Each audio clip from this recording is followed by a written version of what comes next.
මේ කාර්ය ශක්තිය හා ක්ෂමතාවය කියන කොටස. එතකොට මේක යටතේ අපි කාර්ය කියන්නේ මොකක්ද කියන එක කතා කරනවා. ඊළඟට ශක්තිය කියන්නේ මොකක්ද කියන එක කතා කරනවා. ශක්තිය යටතේ කතා කරනවා යාන්ත්‍රික ශක්තිය ගැන. මේ යාන්ත්‍රික ශක්තිය කියලා කියන්නේ ඇත්තටම චාලක ශක්තියටයි විභව ශක්තියටයි. එතකොට ඉතින් යාන්ත්‍රික ශක්තිය ඊට පස්සේ අපි කතා කරන්නේ චාලක ශක්තිය ඊළඟට ඊට පස්සේ විභව ශක්තිය. මේ චාලක ශක්තිය යටතේ කතා කරන විශේෂයෙන් උත්තරණ චාලක ශක්තිය. විභව ශක්තිය යටතේ කතා කරනවා ගුරුත්වාකර්ෂණ විභව ශක්තියයි ප්‍රත්‍යස්ථතා විභව ශක්තියයි කියන විභව ශක්ති වර්ග දෙක. ඊළඟට අපි කතා කරනවා ක්ෂමතාවය, කාර්යක්ෂමතාවය, සංස්ථිති මූලධර්ම දෙකක් කතා කරනවා. ශක්ති සංස්ථිති මූලධර්ම එකක්, අනික තමයි යාන්ත්‍රික ශක්ති සංස්ථිති මූලධර්මය. ඔය ටික තමයි කතා කරන්න තියෙන්නේ. අපි කාර්ය කියන එකට આવොත් එහෙම මෙතන නෝට් එක කියවමු. වස්තුවක් මත අසමතුලිත බාහිර බලයක් යෙදුව විට වස්තුව විස්ථාපනය වේ නම් එම බලය මගින් කාර්යයක් කෙරුණේ යයි කියනු ලැබේ. කරන කාර්ය ප්‍රමාණය යෙදූ බලයේ උපයෝගී ලක්ෂ්‍ය සිදු කළ විස්ථාපනයේත් එම විස්ථාපනයේ දිශාව ඔස්සේ බලයේ ගුණිතයෙන් ලැබෙනවා. ඒ කියන්නේ අපි වස්තුවකට මොකක් හරි බලයක් දුන්නොත් එහෙම ඒ බලය හින්දා ඒ වස්තුව චලනය වෙන්න ගන්න ඕනේ. අන්න එහෙම වුණා නම් කාර්යයක් කරා කියලා අපිට කියන්න පුළුවන්. දැන් මේ කරපු කාර්ය ප්‍රමාණය අපිට මැන ගන්න ඕනේ නෝ. ඒක මැන ගන්න නම් අපි කරන්න ඕනේ මේ බලය තියෙනවනේ. ඒ බලය මෙතන ගන්න ඕනේ. මේ M ස්කන්ධයක් F බලයකින් අදිනවනේ. ඒ බලයේ උපයෝගී ලක්ෂ්‍ය සිදු කරපු විස්ථාපනය ගන්නවා. උපයෝගී ලක්ෂ්‍ය සිදු කරපු විස්ථාපනය මෙතනදී S. හරිද? විස්ථාපනය ඒක වැඩි කරනවා. විස්ථාපනයේ දිශාව ඔස්සේ. විස්ථාපනයේ දිශාව මේ අතනේ. විස්ථාපනයේ දිශාව ඔස්සේ බලයේ ගුණිතය. ඒක වැඩි කරනවා විස්ථාපනයේ දිශාව ඔස්සේ බලය. එතකොට මෙතන කරලා තියෙන කාර්යය සමානයි විස්ථාපනයේ S වැඩි කරනවා බලයේ F. Fs තමයි මෙතන කරලා තියෙන කාර්යය. දැන් මෙහෙම අවස්ථාවක් වෙන්න පුළුවන්. මේ බලයට ආනතව විස්ථාපනයේ වැටලා තියෙනවා. හරිද? ඒ කියන්නේ බලයට මේ F දිශාවට ආනත F බලයක් මෙහෙම දීලා තියෙනවා. ඒ බලයට ආනතව තමයි මේ විස්ථාපනය වෙලා තියෙන්නේ. එහෙම වුණොත් කොහොමද මේකේ කාර්ය හොයාගන්නේ කියන එක කතා කරන්න ඕනේ. මෙහෙම වුණොත් එහෙම අපි කාර්ය හොයන්න නම් විස්ථාපනයේ දිශාවට ඇති බලයේ සංරචකය තමයි ගන්න ඕනේ. හරිද? අපි දැන් කලින් කතා කරානේ බලයේ උපයෝගී ලක්ෂ්‍ය සිදු කරපු විස්ථාපනය ගුණ කරනවා විස්ථාපනය වෙච්ච දිශාවට බලය අන්න එහෙම අපි කාර්ය ගන්නවා කියලානේ. දැන් මෙහෙම ආනතව තිබ්බොත් එහෙම අපි ගන්නේ බලයේ උපයෝගී ලක්ෂ්‍ය සිදු කරපු විස්ථාපනය වැඩි කරනවා ඒත් විස්ථාපනයේ දිශාවට බලය තමයි ඒක ගන්නේ F විභේදනය කරලා මේ විස්ථාපනයේ දිශාවට මෙන්න මේ පැත්තට විභේදනය කරාම F cos θ කියන බලයක් තමයි විස්ථාපනයේ දිශාවට බලයේ සංරචකය වෙන්නේ. හරිද? එතකොට අපිට කාර්ය කියන්න පුළුවන් F cos θ වැඩි කිරීම S නැත්නම් Fs cos θ කියලා. එතකොට මේ මෙහෙම ආනතව ඒ කියන්නේ විස්ථාපනය වෙන දිශාවට ආනතව බලයක් ක්‍රියාත්මක වෙනවා නම් නැත්නම් අපිට කියන්න පුළුවන් බලයට ආනතව විස්ථාපනය සිද්ධ වෙනවා නම් ඒ විදිහටම කියන්න පුළුවන්. කොහොම හරි වෙනකොට මේ කෝණේ තියෙනවනේ මෙතන හැදෙන θ කියලා කෝණයක්. අන්නේ කෝණය ධනද ඒ කෝණයේ අගය මත කරන කාර්ය ධනද ඍණද කියන එක තීරණය වෙනවා. දැන් බැරිලවත් මේ කෝණය එන්නේ සුළු කෝණයක් නම් ඒ කාර්ය අනිවාර්යෙන් ධන කාර්යයක්. මේ කෝණය ඉන්නේ මහා කෝණයක් නම් ඒ කියන්නේ අංශ කණුවට වැඩි නම් එතන කරන්නේ ඍණ කාර්යයක්. ඊට පස්සේ මේ අපි කතා කරන ජූල් එකක් කියන්නේ මොකද්ද කියලා. දැන් අපි දන්නවනේ කාර්යමණින්නේ ජූල් වලින් කියලා. කාර්යමණින එකකේ ජූල්. එතකොට මේ ජූල් එකක් ගන්න මොකක් හරි වස්තුවකට නිව්ටන් එකක අසමතුලිත බාහිර බලයක් දීලා එයා 1 මීටරයක් විස්ථාපනය කරගන්න ඕනේ. අන්න එතකොට එතන වෙලා තියෙන කාර්ය ජූල් එකයි කියලා ගන්න පුළුවන්. ශක්තිය කියන්නේ කාර්ය කිරීමේ හැකියාව. එතකොට වස්තුවක් මගින් කාර්යයක් කරන විට එම වස්තුවෙන් එම කාර්ය ප්‍රමාණයට සමාන ශක්ති ප්‍රමාණයක් නිදහස් වන අතර වස්තුව මත කාර්යයක් සිදු කරන විට එම කාර්ය ප්‍රමාණයට සමාන ශක්ති ප්‍රමාණයක් ගබඩා වෙනවා. හරිද? මේ දෙපැත්තට මේක වෙනවා. ශක්තිය කාර්ය මැනීමේ ඒකකය වෙන ජූල් වලින්ම මනිනවා. ශක්තිය විවිධ ප්‍රභේද තියෙනවා. උදාහරණ විදිහට මෙතන කීපයක් කතා කරනවා. ඒත් අපිට මෙතන වැදගත් වෙන්නේ මෙතන අන්තිමට තියෙන තුන විභව ශක්තියයි, චාලක ශක්තියයි, යාන්ත්‍රික ශක්තියයි කියන එක. ඉතින් අතන මේ යාන්ත්‍රික ශක්තිය කියලා කියන්නේ විභව ශක්තියටයි චාලක ශක්තියටයි තමයි. මේක එතනට ඊළඟට කතා කරනවා මැකැනිකල් එනර්ජි නැත්නම් යාන්ත්‍රික ශක්තිය. යාන්ත්‍රික ශක්තිය ආකාර දෙකක් තියෙනවා. ඒක තමයි චාලක ශක්තිය හා විභව ශක්තිය කියන්නේ. පොළොව මත පවතින වස්තුවක් පොළොව මත සිට ඉහළ පීඨිමකට ගෙන යන්න කාර්යයක් කරන්න ඕනේ. නිශ්චලව තියෙන වස්තුවක් චලනය කරන්න කාර්ය කරන්න ඕනේ. අවස්ථා දෙකේම වස්තුවේ ශක්තිය ගබඩා වෙනවා. ශක්ති ප්‍රභේදය යාන්ත්‍රික ශක්තිය ලෙස හඳුන්වනවා. ඒ කියන්නේ අපි මොකක් හරි වස්තුවක් ඉහළ විභව මට්ටමකට ගෙන යන්න නම් කාර්යයක් කරන්න ඕනේ. එතකොට තැන්පත් වෙන ශක්තිය විභව ශක්තිය. මොකක් හරි වස්තුවක් නිශ්චලව තියෙද්දි චලනය කරන්න ඒත් කාර්යයක් කරන්න ඕනේ. එතනදී තැන්පත් වෙන ශක්තිය චාලක ශක්තිය කියන එක තමයි මේ වාක්‍ය සෙට් එකෙන් කියන්නේ. චාලක ශක්තිය දෙනවා නිශ්චලව තියෙන වස්තුවකට වඩා චලනය වෙන වස්තුවකට කාර්ය කිරීමේ හැකියාවක් තියෙනවා. එම චලනය වෙන වස්තුවේ ගබඩා වී ඇති ශක්තිය චාලක ශක්තිය කියලා කියනවා. ඒ කියන්නේ දැන් අපි හිතමුකෝ දැන්ටම චලනය වෙවි තියෙන වස්තුවක්. හරිද? එයාට එතකොට චාලක ශක්තියක් තියෙන්න බෑ. ආයේ චාලක ශක්තිය පාවිච්චි කරලා කාර්යයක් කරන්න හැකියාවක් තියෙනවා. දැන් අපි මේ කලින් කතා කරේ කාර්යයක් කරලා චාලක ශක්තියක් ගන්න එක ගැන. මෙතන කතා කරන්නේ ඒ තියෙන චාලක ශක්තිය පාවිච්චි කරලා කාර්යයක් කරන එක ගැන. ඒ කියන්නේ මේ දෙක මාරුවෙන් මාරුවට වෙනවා. කාර්යයක් කරලා චාලක ශක්තිය ගන්නවා. චාලක ශක්තිය පාවිච්චි කරලා කාර්යයක් කරගන්නවා. හරිද? මේක කියන්නේ අනිත් පැත්ත. චලනය වෙන වස්තුවේ ගබඩා වී ඇති එම ශක්තිය චාලක ශක්තිය කියලා කියනවා. වස්තුව රේඛීය චලිතයක යෙදෙන විට එහි ගබඩා වී ඇති චාලක ශක්තිය උත්තරණ චාලක ශක්තිය විදිහට කියනවා. භ්‍රමණය වෙන වස්තුවක චාලක ශක්තිය භ්‍රමණ චාලක ශක්තිය කියලා කියනවා. දැන් අපි මේක කතා කරන්නේ උත්තරණ චාලක ශක්තිය විතරයි. මේ උත්තරණ චාලක ශක්තිය ගැන සමීකරණයක් ගන්න විස්තරයක් මෙතන තියෙනවා. v ප්‍රවේගයෙන් චලනය වෙන වස්තුවක් චලිතයට විරුද්ධව F බලයක් යෙදුව විට මේ බලයේත් ඇදගෙන ගිය දුරේත් විස්ථාපනය ඇදගෙන මේ බලයත් ඇදගෙන S දුරක් විස්ථාපනය වී නිශ්චල වෙනවා කියලා ගන්නලු. ඒ අතර මෙහෙම නිකන් ගන්න පුළුවන් මේ ඝර්ෂණ බලය යටතේ මේ වස්තුව ගිහින් නවතිනවා වගේ කතාවක් මෙතන තියෙන්නේ. මෙයා S දුරක් විස්ථාපනය වෙලා තියෙනවා මේ F බලය යටතේ. දැන් ඇත්තට මෙයා ප්‍රවේගය තියෙන මේ පැත්තනේ. ඒ කියන්නේ මෙයා දකුණට චලනය වෙලා තියෙන්නේ. හරිද? එතකොට දකුණට චලනය වෙලා තියෙන්නේ බලය තියෙන්නේ චලනය වෙන පැත්තට විරුද්ධ පැත්තට. එතකොට අපිට m ට f සමානයි මේ දැම්මහන් පස්සේ අපිට යාගේ ත්වරණය හොයාගන්න පුළුවන් ඍණ f බෙදීම m කියලා.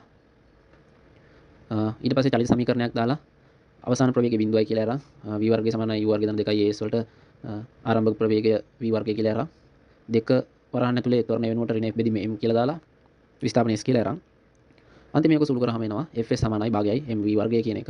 ඒ කියන්නේ මෙයාගේ චාලක ශක්තිය කරපු කාර්යයට සමාන වෙලා කියලා කියනවා. ඒ කියන්නේ මේ බලය මගින් කරපු කාර්ය සම්පූර්ණ චාලක ශක්තිය මේ බලය මගින් කරපු කාර්යයට වැය වෙලා කියන එක තමයි මෙතන කියන්නේ. තව ඔයාලට මතක ඇති මම කිව්වා කාර්ය ගන්නේ fs කියලා fs cos θ කියලා. ඉතින් මෙතන බැලුවාන් පස්සේ මේක ඒ කියන්නේ පැටලෙනවා නම් අතහැරලා දාන්න. මෙතන fs cos θ කියලා ගද්දි මෙතන θ කෝණය අංශක 180යි. ඒ කියන්නේ මෙයා සම්පූර්ණයෙන් විස්ථාපනය වෙන දිශාවට විරුද්ධව තමයි බලය ක්‍රියාත්මක වෙලා තියෙන්නේ. එතකොට fs cos θ කියලා කියන්නේ fs cos θ 180 වෙද්දි මහා කෝණයක් ඉඳලා මෙයා ඍණ කාර්යයක් මෙතන කරලා තියෙන්නේ. ඉතින් ඒ කරපු කාර්යය අන්තිමේ චාලක ශක්තියට සමාන වෙලා. එතකොට සිදු කරන කාර්ය සමානයි චාලක ශක්තිය කියලා ගන්න පුළුවන්. වස්තුව සතු උත්තරණ චාලක ශක්තිය උත්තරණ චාලක ශක්තිය භාගයෙන් v වර්ගයට සමානයි. විභව ශක්තිය කියලා කියන්නේ මොකක්ද කියලා ඊළඟට කතා කරනවා. මේ කියව ආකාර දෙකක් කතා කරනවා. ගුරුත්වාකර්ෂණ විභව ශක්තිය, ප්‍රත්‍යස්ථ විභව ශක්තිය කියලා දෙකක්.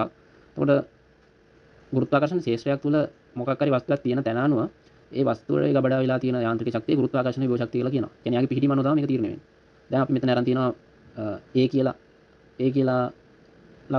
කියලා රේඛාවක් ගාලා ඉවරලා ඒක විභව ශූන්‍ය මට්ටම කියලා අරන් තියෙනවා. ඊට උඩින් ඊට h උසකින් විභව ශක්තිය mgh කියලා අරන් ඊට h උසකින් පල්ලෙහාට ගියන් පස්සේ මේ මට්ටමේ විභව ශක්තිය ඍණ mgh කියලා අරන් තියෙනවා. එතකොට a පිහිටීමේ සිට h උසකින් b පිහිටීමට m ස්කන්ධයක් ඇති වස්තුවක් ගෙන යන්නේ ඇයි සිතමු. වස්තුව මත සිරස්ව පහළට f සමානයි mg ගුරුත්වාකර්ෂණ බලයක් ක්‍රියා කරයි. m බලයට විරුද්ධව කාර්ය කරන්න ඕනේ. ඒ හින්දා කරන්න ඕන කාර්යය w සමානයි fs සමාන වෙනවා mg h. ඒ කියන්නේ මේකනේ. දැන් අපි හිතමු මෙයා මෙතන b කියන පිහිටීමට ගෙනියන්න ඕනේ කියලා. මෙයාට තියෙන්නේ දැන් පල්ලෙහාට mg බලයක්. දැන් මෙයාව උඩට යවන්න ඕන නම් අඩුම තරමේ මේ බරට සමාන බලයක් උඩට දෙන්න එපා f බලයක්. හරිද? එතකොට උඩට f බලයක් දෙන්න ඕනේ. f බලයක් දීලා මෙයා චලනය කරන්න ඕනේ h දුරක්. එතකොට අපි බලුවානේ කාර්ය සමානයි fs කියලා. එතකොට මෙතන උඩට යන්න ඕනේ කාර්ය fs කියලා ගත්තොත් f සමානයි mg f චලනය වෙච්ච දුර s වලට අපිට දාන්න පුළුවන් ආදේශ ගන්න පුළුවන් h කියලා. එතකොට විභව ශක්තිය mg h කියලා මෙතන ගන්න පුළුවන්. එතකොට මේ වස්තුව උඩට ගෙනියන්න කරන්න ඕනේ කාර්ය වස්තුවේ විභව ශක්තිය විදිහට ගබඩා වෙනවා. ඊට පස්සේ ඒකේ අනිත් පැත්තත් එහෙමයි. එයා පල්ලෙහාට ගෙනියන්න ඕන නම් මෙයාගේ බරට ඒ කියන්නේ බරට සමාන චුට්ටක් අඩු වෙන්න බලයක් උඩට දුන්නොත් එහෙම. ඒ කියන්නේ පල්ලෙහාට mg උඩට f කියලා බලයක් ක්‍රියාත්මක කරවන්න ඕනේ mg ට වඩා චුට්ටක් අඩු එකක්. එහෙම වුණොත් මේ බර වැඩි හින්දා මෙයා පල්ලෙහාට යනවනේ. එතකොට බලය දෙන්නේ උඩට චලනය වෙන්නේ බලයේ දිශාවට විරුද්ධව. එතකොට ඍණ කාර්යයක් වෙන්නේ. එතකොට ඒ ගබඩා වෙන ශක්තිය විභව ශක්තිය ඍණ mg h කියලා ගන්නවා.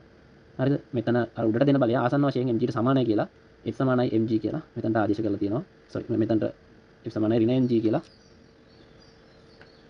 f සමානයි mg කියලා ආදේශ කරනවා. දිශාව ප්‍රතිවිරුද්ධ හින්දා ඍණ කියලා ලකුණක් එනවා.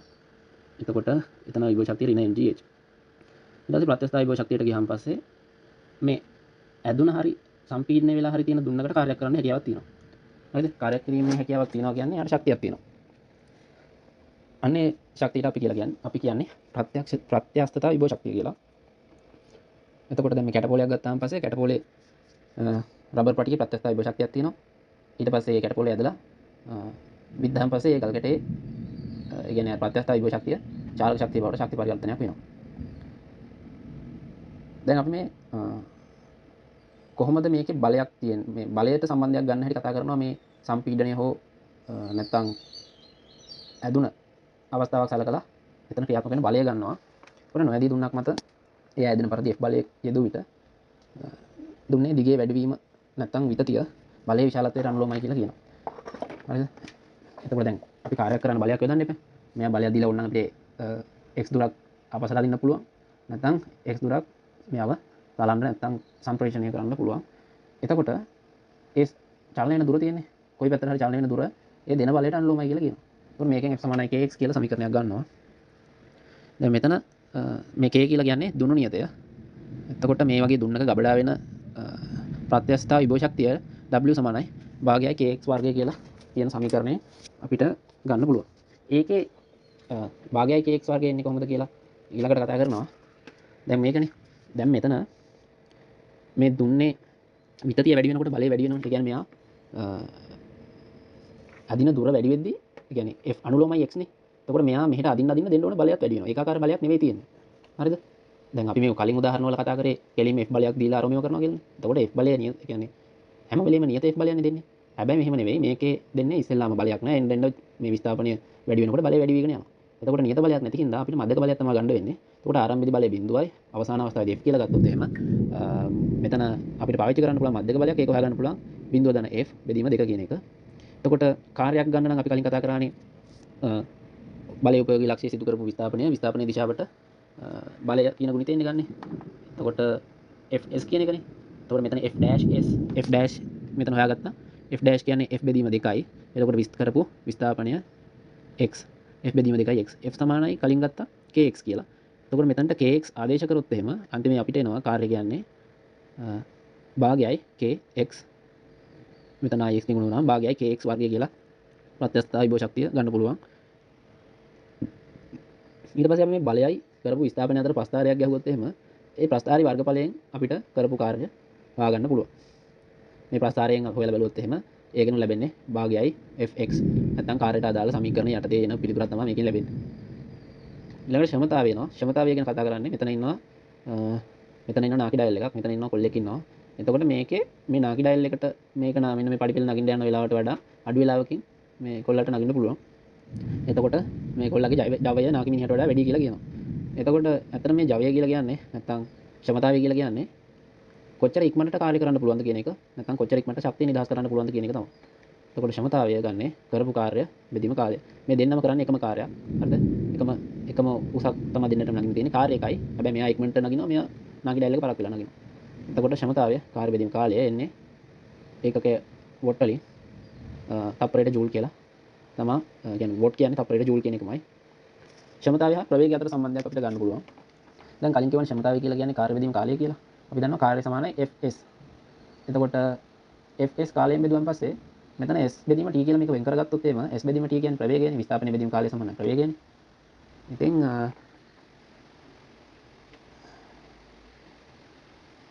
අපිට ප්‍රකාශනයක් ගන්න පුළුවන් ක්ෂමතාවය සමානයි බලය වැඩි කිරීම ප්‍රවේගය කියලා. ඊට පස්සේ කාර්යක්ෂමතාවයට આવොත් එහෙම මොකක් හරි යන්ත්‍රයකට දැන් මොකක් හරි යන්ත්‍රයකට අපි මොකක් හරි ජවයක් දෙනවනේ වැඩ කරගන්න. අන්නේ දෙන සම්පූර්ණ ජවයම පාවිච්චි කරලා වැඩ කරන්න බෑ හැම වෙලේම. හරිද? ඒ දෙන ජවය නැත්තම් ඒ දෙන ශක්තියේ කොටසක් තමයි පාවිච්චි වෙන්නේ. යම්කිසි කොටසක් හානි වෙලා යනවා මේ තාප ශක්තිය, ශබ්ද ශක්තිය, ධ්වනි ශක්තිය. ඔන්න ඔය වගේ එක ඒවට යම්කිසි කොටසක් අපත යනවා. එතකොට මේ කාර්යක්ෂමතාවය කියලා කියන්නේ අපි දෙන ක්ෂමතාවය යටට දානවා අපි පාවිච්චි කරන ක්ෂමතාවය උඩට දානවා ප්‍රයෝජනවත් ක්ෂමතාවය අන්න එක කොච්චර ප්‍රතිශතයක්ද කියලා බලන්න 100%න් වැඩි කරනවා. ඒකට කාර්යක්ෂමතාවය කියලා කියන්නේ ප්‍රයෝජනවත් ක්ෂමතා ප්‍රතිදානය බෙදීම ක්ෂමතා ප්‍රතිදානය වැඩි කිරීම 100 කියන එක. ඊළඟට ශක්ති සංස්ථිති මූල ධර්මයට එනවා සංයුක්ත පද්ධතියක මුළු ශක්තිය නියතයක්. ඒ පද්ධතිය තුළදී එක් ශක්ති ප්‍රභේදයක් තවත් ශක්ති ප්‍රභේදයක් බවට පරිවර්තනය වීම සිද්ධ වෙන්න පුළුවන්. ඒ කියන්නේ සංයුක්ත පද්ධතියක් සැලකුවොත් එහෙම සංයුක්ත පද්ධතියක් කියන්නේ පදාර්ථය එළියට යන්නේ නැති එකක්. අන්න ඒ වගේ පද්ධතියක් සැලකුවොත් එහෙම ඒක ඇතුලේ තියෙන හැම ශක්තියකම එකතුව ඒ කියන්නේ තාප ශක්තිය, ධ්වනි ශක්තිය, නාස්තික ශක්තිය හැම මගුලකම එකතුව නියතයක්. හැබැයි ඒ ශක්ති පරිවර්තන වෙවි එක එක ආකාරයට පරිවර්තන වෙවි විවිධ විදිහට ඒ පද්ධතිය ඇතුලේ ඉන්න පුළුවන්. දැන් මේ උදාහරණයක් තියෙනවා වාහනයට ලබා දෙන පෙට්‍රල් වල ශක්තිය තාප ශක්තිය බවට පරිවර්තනය වෙනවා. තාප ශක්තිය බවට, ධ්වනි ශක්තිය බවට, යාන්ත්‍රික ශක්තිය බවට මේ පෙට්‍රල් ටිකේ තියෙන ශක්තිය පරිවර්තනය වෙනවා. ඊට පස්සේ මේ ජල විදුලි බලාගාරවල ජලය පහළට වැටෙනකොට يعني ඉහළ ඉඳන් පහළට වැටෙද්දී හානි වෙන විභව ශක්තිය තියෙනවනේ. ජලය උඩින් ඉඳන් පල්ලෙහාට යවන්නේ. ඒකට ඒ විභව ශක්තිය ටර්බයින් එකක් කරවන්න පාවිච්චි කරනවා. ඒකට ඒ ටර්බයිනේ චාලක ශක්තිය බවට ජලයේ විභව ශක්තිය පරිවර්තනය වෙලා තියෙනවා. ඉතින් ඊට පස්සේ ඒ චාලක ශක්තිය ආයි විද්‍යුත් ශක්තිය බවට ඩයිනමෝව පාවිච්චි කරලා හරව ගන්නවා. දැන් ඒක කතා කරේ ශක්ති සංස්ථිතිය. මේ ශක්ති සංස්ථිතිය කියම හැම ශක්තියක්ම සලකනවා. හැම එකම ගන්නවා. යාන්ත්‍රික ශක්ති සංස්ථිති මූල ධර්මයේ කතා කරාම අපි ෆෝකස් කරන්නේ චාලක ශක්තියයි විභව ශක්තිය කියන දෙක විතරයි. හරිද? මොකක් හරි ක්‍රියාවලියකදී ශක්ති පරිවර්තනය වෙන්නේ චාලක ශක්තියයි විභව ශක්තිය අතර විතරක් නම් ඒ වගේ ක්‍රියාවලියක චාලක ශක්තිය විභව ශක්තියත් එකතුව නියතයක් කියලා කියනවා. මේක චාලක ශක්ති සංස්ථිති මූලධර්ම. ඒක සමහර අවස්ථාවල ගුරුත්වාකර්ෂණ විභව ශක්තිය හා ප්‍රත්‍යස්ථ විභව ශක්තිය යන ආකාර දෙකකින් මේ විභව ශක්තිය පවතින්න පුළුවන්. මේ චාලක ශක්තිය කියන එක උත්තරණ චාලක ශක්තිය, ප්‍රමණ චාලක ශක්තිය කියන ආකාර දෙකකින් පවතින්න පුළුවන්. හරිද? ඉතින් අපි මේකේ වැඩිපුරම කතා කරන්නේ චාලක ශක්තිය කියවම උත්තරණ චාලක ශක්තිය ගැන කතා කරන්නේ. විභව ශක්තිය කිව්වම පස්සේ ගුරුත්වාකර්ෂණ විභව ශක්තිය ගැන තමයි ගොඩක් වෙලාවට කතා කරන්නේ. ඊට පස්සේ උදාහරණයක් තියෙනවා බිම් මට්ටමේ සිට 3.2 මීටර ඉහළින් ඇති අඹගෙඩියක් නටුවෙන් ගිලිහි නිශ්චලතාවයෙන් නමන බව පතිත වේ. බිමට වැටෙනවා.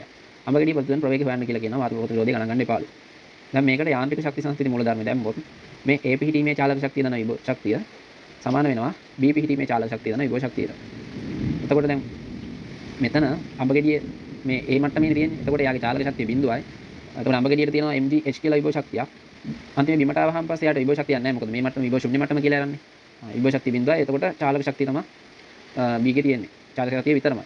එතකොට මෙතන විභව ශක්තිය චාලක ශක්තියට සමාන වෙලා සුළු කරාම එනවා V ට 8යි ms ඍණ එකක ප්‍රවේගයක් කියලා මේ අරන් තියෙනවා. ඊට පස්සේ මේ කලින් අපි කියපු කාර්යයෙන් ගානක් හදලා තියෙනවා. මෝටර රථයක් තිරස් ඍජු මාර්ගයක 15 මීටර දුරක් ලිස්සා ගොස් නවතිනවා. මේ මාර්ගයේ රථය මත ක්‍රියා කළ ප්‍රතිරෝධයේ බලය 100 නිව්ටන් නම් බලය විසින් රථය මත කළ කාර්යය. හරිද? දැන් අපි කියවනේ කාර්යය කියන්නේ විස්ථාපනය වෙන දුර. මෙතන S විස්ථාපනයේ දිශාවට උපයෝගී ලක්ෂ්‍ය විස්ථාපනය වෙන දුර ඊට පස්සේ වැඩි කරන්න ඕනේ විස්ථාපනයේ දිශාවට සිදු කරපු බලය. එතකොට විස්ථාපනයේ දිශාවට නෙවෙයිනේ බලය ක්‍රියාත්මක වෙලා තියෙන්නේ. මේ කියන්නේ මේ ඝර්ෂණ බලයක් නැත්නම් ප්‍රතිරෝධී බලයක් නේ කතා කරන්නේ. විස්ථාපනයේ දිශාවට විරුද්ධවන්නේ බලය ක්‍රියාත්මක වෙලා තියෙන්නේ.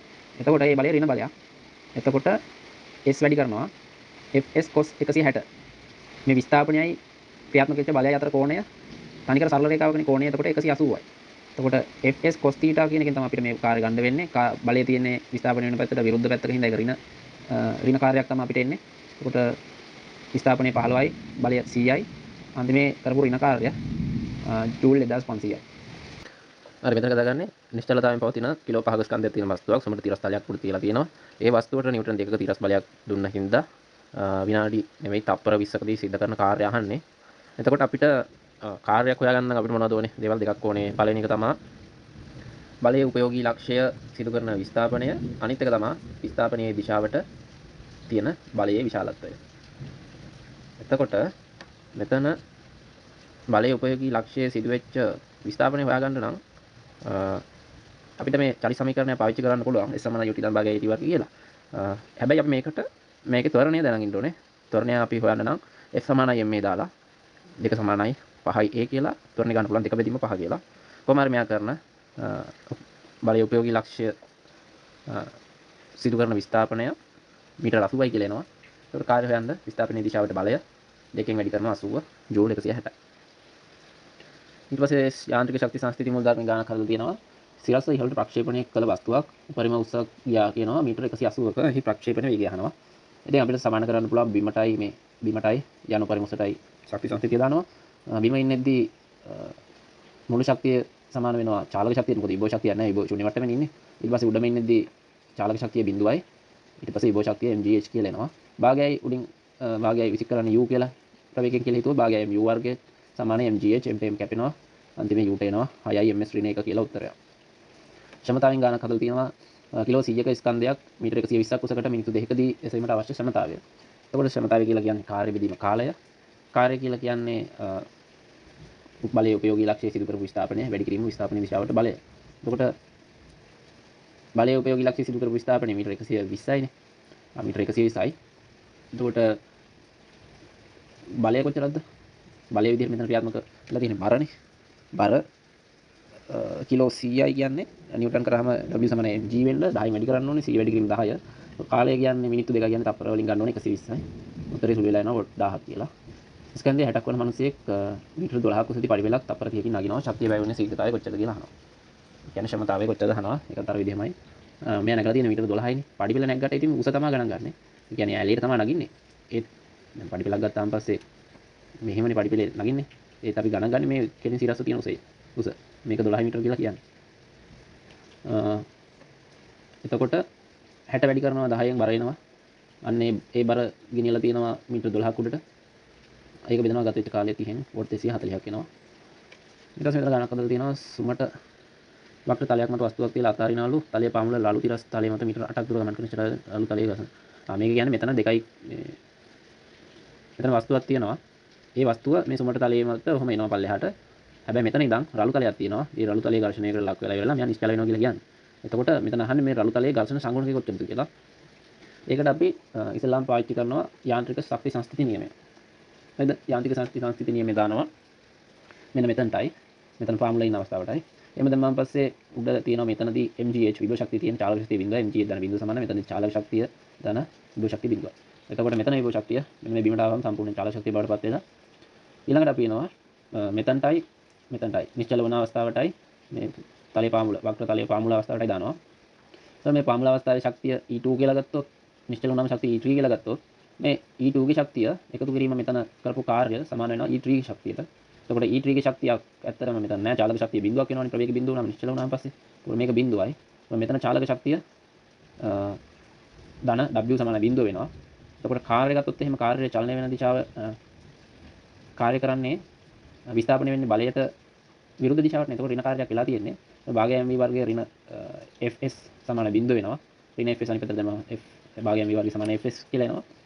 ඊට පස්සේ මෙතන ප්‍රකාශන දෙකක් තියෙනවා mgs සමානයි භාගය mv වර්ගය භාගය mv වර්ගය සමානයි fs කියලා. ඒකෙන් කියන්නේ fs සමාන mgh කියන එක. ඒ කියන්නේ මෙතන මේ fs සමාන mgh කියලා තියෙනවා. මේ උඩදී තියෙන විභව ශක්තිය සමාන වෙනවා මෙතනදී කරපු කාර්ය කියලා ප්‍රකාශනයක් ඇවිල්ලා තියෙනවා. එතකොට ඒක f කියන්නේ සමානයි mu ගුණ කිරීම අභිලම්ප ප්‍රතික්‍රියාවනේ. එතකොට r කියන්නේ mg බර mu mg f සමානයි mgh කියලා එනවා. mg to mg කැපෙනවා. mu ගුණ කිරීම s සමාන h වෙනවා. අන්තිමේ mu වෙනවා h බෙදීම s කියලා. සුළු කරලා ගත්තාම එනවා 0.6225 කියලා. දැන් තව ගණනක් කරනවා ස්කන්ධ 2 kg අක්ෂීය ස්කන්ධයක් 50 ms ඍණ එකක ප්‍රවේගයකින් දුණු නියතය 100ක් වන තිරස් දුන්නක් සමග ගැටෙනවා. දුන්න ලක්ෂණ උපරිම සම්පීඩනය හොයන්න කියනවා. දැන් සාමාන්‍යයෙන් සම්පීඩනය උපරිම වෙනකොට මෙන්න මෙයා නිශ්චල වෙන්න එපා. කියන්නේ මෙයා මෙහෙම එනවා.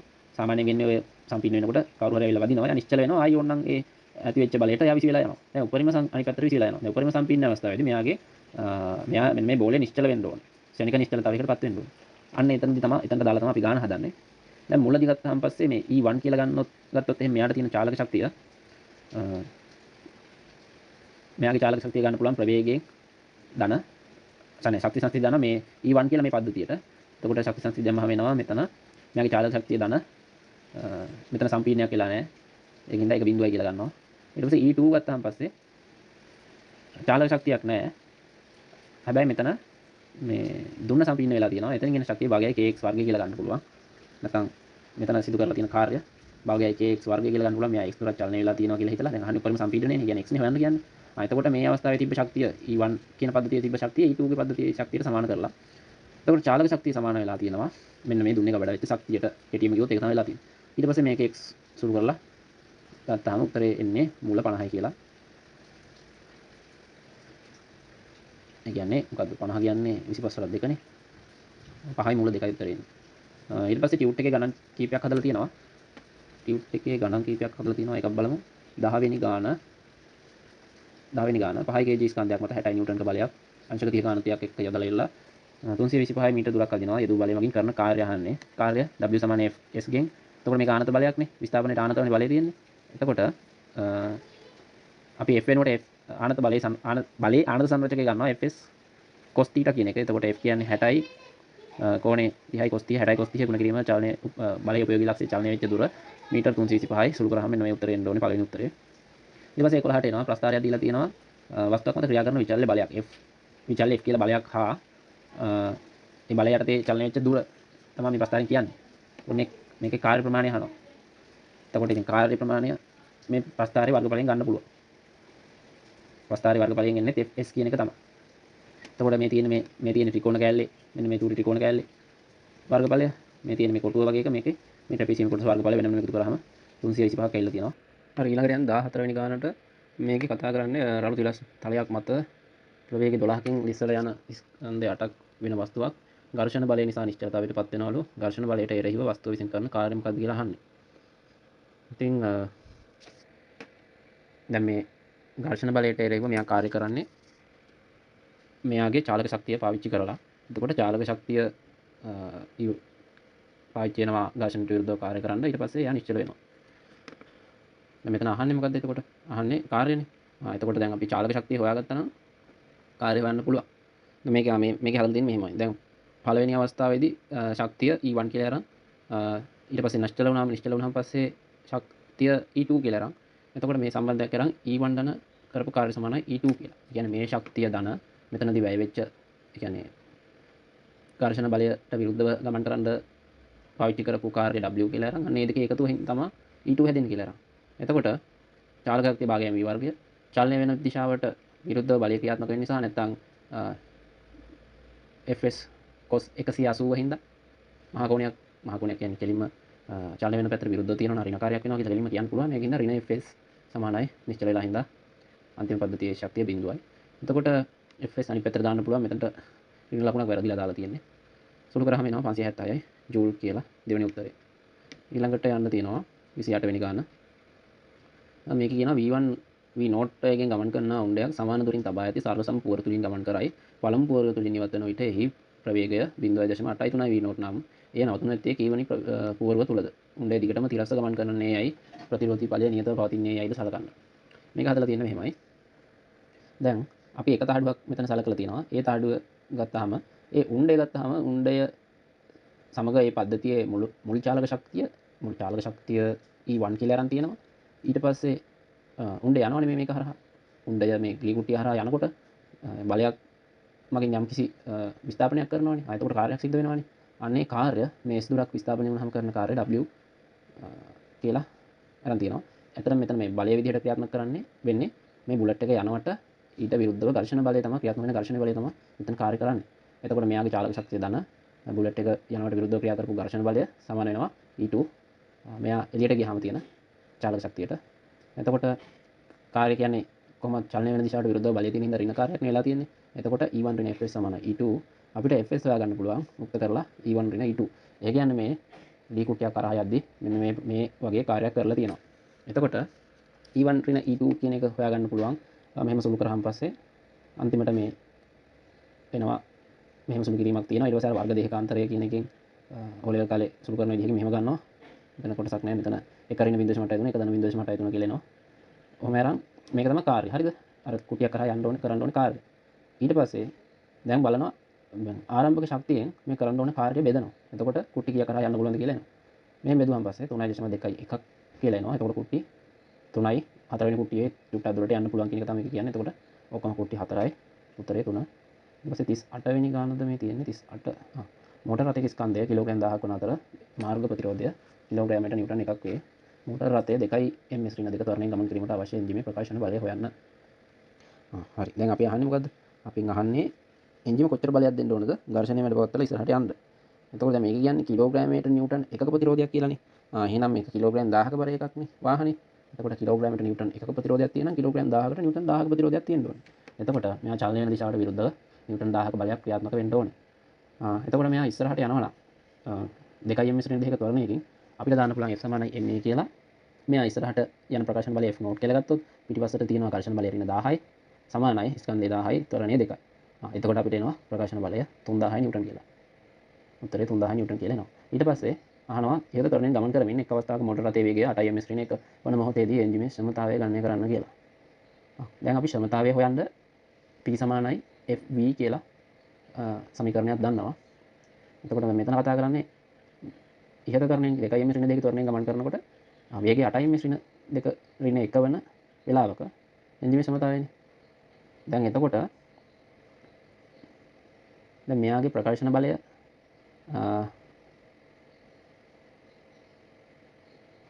මේක ඒකාකාර නිසා මෙයාට දැන් ඉස්සරහට යන්න 3000ක් දෙනවනේ. කොටෙන් මට පැටලුණා. මේ තියෙන්නේ 3 වෙනි ගානේ. මේ තියෙන්නේ 3 වෙනි ගාන. දෙවෙනි ගානේ උත්තරේ මේක තියෙන්නේ. ප්‍රකාශන බලය අපි කලින් හොයාගත්තනේ 3000ක් කියලා. ඒකට P සමානයි FP සමීකරණය දැම්මහම V ට 8 දාලා ඉවරලා ආදේශ කරාම එනවා වොට් 24000යි.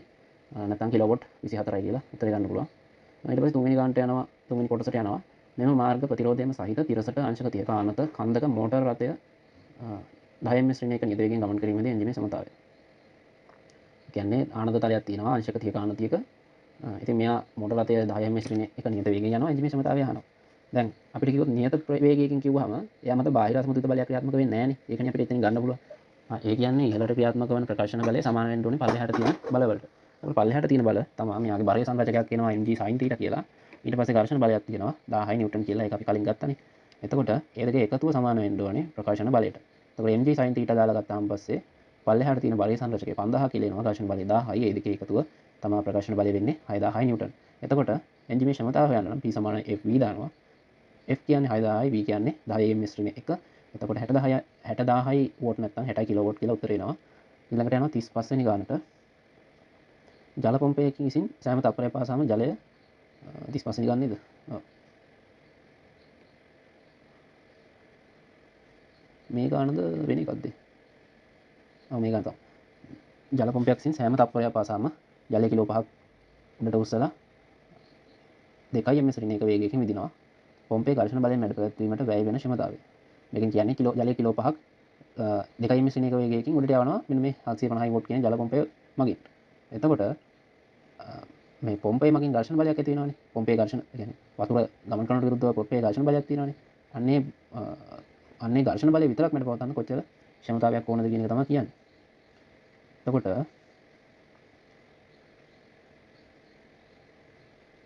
මේකේ අපි තියෙනවා තප්පරයකදී ජලය ලබා ගන්න ඉබෝ ශක්තිය මේ මෙතන වැරද්දක් තියෙනවා. ජලය 5 kg උසකට නෙමෙයි 5 kg උසකට කියන්න බෑනේ 5 මීටර උසකට. ඒක තමයි ප්‍රශ්නේ තියෙන්නේ. මේ එතකොට මෙයා මීටර 5කට උස්සද්දි ජලය ලබා ගන්න ඉබෝ ශක්තිය හොයන්න පුළුවන් mgh දාලා ජූල් 400ක් එනවා. ඊට පස්සේ